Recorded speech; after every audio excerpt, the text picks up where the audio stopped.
On research and messaging, we started out by doing some in-depth interviews with key staffers on the Hill a year ago, just to get a sense of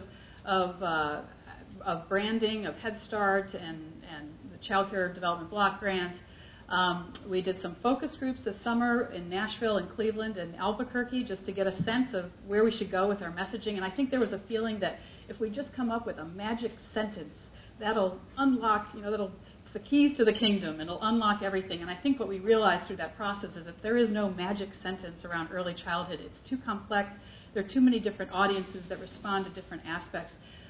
So we have about a page and a half now, which we're still trying to reduce down to my one-page mantra.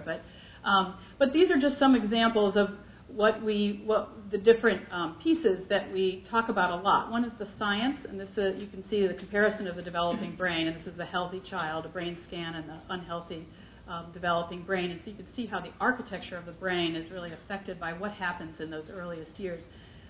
This disparities in early vocabulary growth.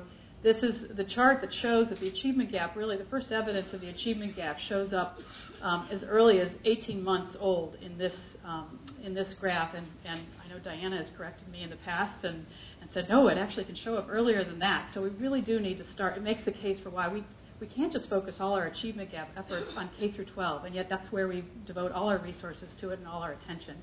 And it just makes cost sense and other sense to do it earlier.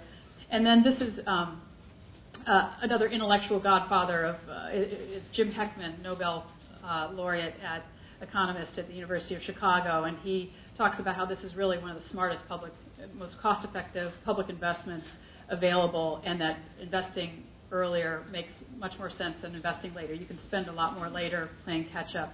And so we found this to be particularly effective because it puts it in everybody's self-interest, not just in, those kids over there.